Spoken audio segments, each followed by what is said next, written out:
Ampliando o nosso olhar, trazendo a guerra tarifária aqui para o nosso Jornal ao Vivo. O presidente americano, Donald Trump, anunciou a aplicação, os chineses, olha, no meio dessa guerra de tarifas, Trump anunciou a aplicação de uma tarifa adicional. Quanto você acha que é a tarifa adicional? 10%? 20%? Gente, a tarifa é de 100% sobre as importações da China, além da imposição de controles de exportação sobre todos os softwares que são essenciais fabricados nos Estados Unidos. Essa taxação se soma aos 30% já em vigor e passam a valer a partir do dia 1º de novembro. Devido ao tamanho, Débora Oliveira, devido ao tamanho da bucha, a gente tem uma entrevista sobre isso. Eu vou caminhar ali para o outro ladinho para encontrar a Débora Oliveira, a nossa analista de economia, que está aqui com a gente. Eu não sei como é que o café da manhã dos chineses deve estar bem azedo. Tudo bem que essa notícia não é exatamente de agora, mas é das últimas horas, dias, então o impacto é bem grande. Eu te convido, Débora, a participar comigo de uma entrevista. Pode ser? Vamos lá. Bom dia, minha querida. Bom dia, bem-vinda, nossa analista de economia. Alexandre Uehara, espero ter dito corretamente seu sobrenome, hein, Alexandre? Para não perder a sua amizade, logo aqui no início da nossa conversa. O Alexandre é coordenador do Núcleo de Estudos e Negócios Asiáticos da ESPM. Alexandre, 100% a mais, isso já era esperado? Já era visto como algo possível? Ou pegou realmente de surpresa? Até porque a gente está falando da China, que já tinha passado por outros momentos recentes de tarifaço. Mas 100%, alguém imaginava? Olá, bom dia. Bom dia. Liz, bom dia, Débora, bom dia a todos. Bom, de fato, nesse momento, a gente esperava assim, que o presidente Trump viesse com uma notícia de aumento de tarifas, até porque tem sido um instrumento que ele tem utilizado para negociar, ou tentar negociar com os países. Então, a partir do momento que a China anunciou o controle sobre as exportações de terras raras e outros elementos correlacionados à tecnologia, equipamentos, imaginava-se que isso teria, de fato, tem impacto sobre os Estados Unidos, sobre a economia americana, e também o Trump, na maneira Trump de ser, né, já esperava que ele deveria trazer aí algum anúncio bastante bombástico, bastante forte, para também tentar forçar uma negociação, até porque Trump e Xi Jinping tinham aí, ou tem, né, ainda agendado uma reunião nos próximos dias. Débora Oliveira, nossa analista de economia, também está com a gente aqui nesta conversa ao vivo. Débora? Uehara, vamos lá. A gente tinha uma conversa já agendada, inclusive, aliás, um encontro, né, já marcado entre Donald Trump, a reunião para poder acontecer de forma bilateral e Xi Jinping, e isso estava trazendo grandes possibilidades de negociação, né, de destravar, inclusive, em relação a essa guerra tarifária que vem se arrastando desde o início do ano, mais precisamente de abril, se intensivando. Muda agora esse cenário, porque ontem Donald Trump não deu muita certeza. Primeiro ele falou que não teria, depois ele disse que a Casa Branca disse que não tinha sido desmarcado esse encontro. O que muda nesse cenário também diplomático nesse momento? Sim, cria uma incerteza agora, né? Porque, de fato, as coisas vinham se distensionando, as coisas pareciam caminhar, pelo menos para uma tendência de negociação e talvez não um aumento tão grande de tensões como vinha acontecendo, porque esse escalonamento de tarifas, de fato, é prejudicial para todo mundo.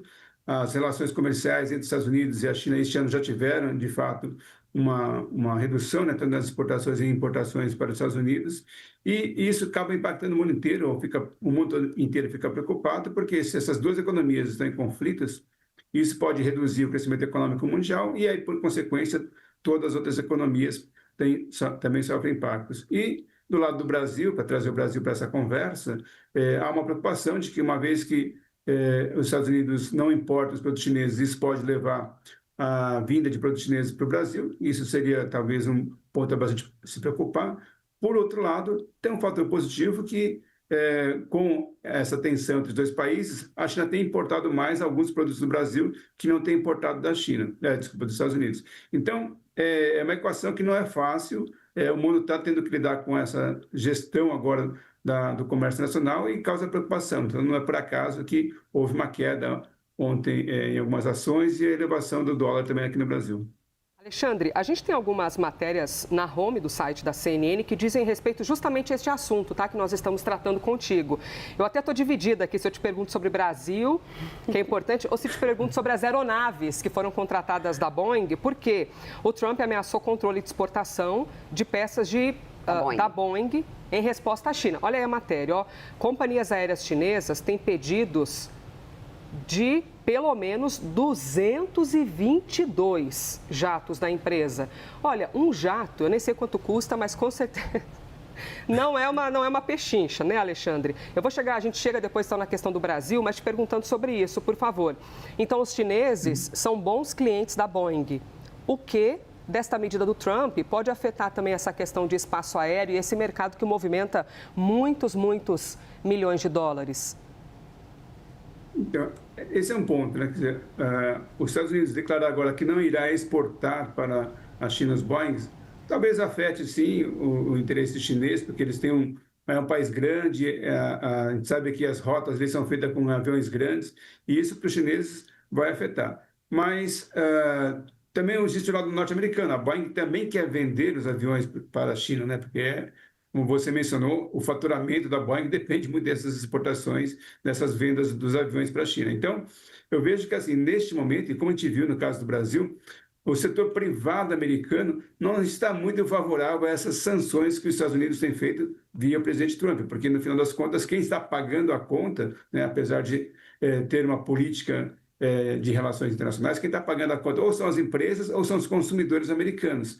Por isso, nem sempre essas medidas adotadas pelo presidente Trump, ela tem respaldo interno também. Então, o que a gente percebe é que, assim, de fato, existe ali um interesse dos Estados Unidos e do presidente Trump de reduzir esse crescimento econômico, a projeção chinesa, mas os instrumentos que ele tem utilizado, muitas vezes, como a gente diz aqui no Brasil, acaba sendo um tiro no pé, porque acaba prejudicando o próprio Estados Unidos. Quero até pegar o gancho nisso que você está trazendo para a gente, Errari, aproveitando justamente a tua experiência, né, principalmente em negócios asiáticos, porque, diferentemente de outras situações da história, a China se encontrava em um outro momento economicamente falando, ou seja, que poderia nos dar agora o suporte de dizer que eles estavam e estão muito mais preparados para lidar com esse tarifaço, né? A China que vinha fazendo uma mudança um pouco ali nesse cenário econômico, entendendo que eles precisavam fazer uma movimentação interna muito maior, né, de consumo, e eles estavam muito focados nisso, né? Ou seja, não estão olhando para a questão de exportações, é tanto que ele tem buscado outros comércios, vindo aí para o Brasil, inclusive, né, como você muito bem já deu aqui uma antecipação, e, portanto, isso trazendo um impacto muito mais, então, para os Estados Unidos do que para a China. É isso realmente? A China está preparada para lidar com qualquer tipo agora de taxação, até mesmo fechar negócios com os Estados Unidos? Porque quando a gente fala de qualquer tarifa acima de 50%, é você inviabilizar, ou seja, não há, pode ser 100, 150, 200, isso aí não vai fazer diferença, né, Errara? Perfeito, perfeito.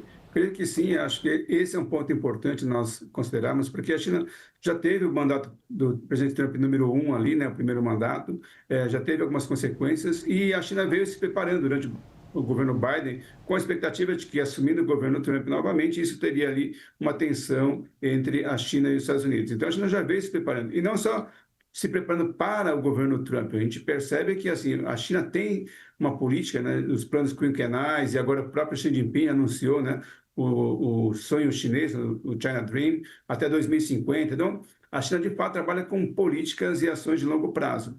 E essas medidas agora, para ela, vamos dizer, uma lombada no meio do caminho que se tem na expectativa e nas perspectivas chinesas.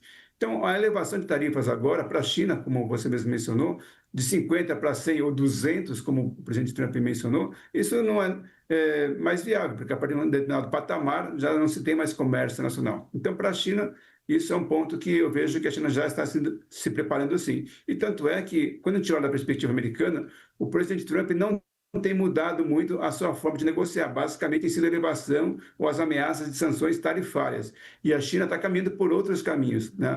Ela, primeiramente, elevou as tarifas também, sim, mas agora está buscando outros caminhos, como, por exemplo, a das terras raras, né, que é muito comentado agora, e foi de onde surgiu aí na motivação do presidente Trump sancionar a China com elevação de tarifas. E veja que, no caso das terras raras, para os Estados Unidos é muito mais complicado, porque ele não encontra, neste momento, um substituto imediato para atender a sua demanda e afeta diretamente a economia americana, afeta as suas principais empresas hoje, que é do setor de tecnologia, né, porque afeta a produção de microprocessadores, e também afeta o seu setor de defesa, que é uma área importante dos Estados Unidos hoje. Temos alguns conflitos importantes acontecendo, e sem esses microprocessadores, também a área de defesa americana fica muito complicada. Então, eu diria que a vulnerabilidade americana hoje, nessa negociação, por mais que se ameace com a elevação de tarifas, a vulnerabilidade americana eu acho que é maior que a chinesa neste momento.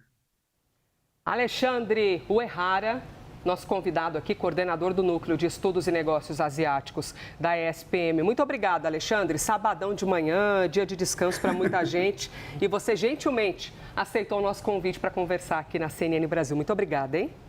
Eu que agradeço mais uma vez o convite. Um bom sábado a todos. Obrigada, bom dia.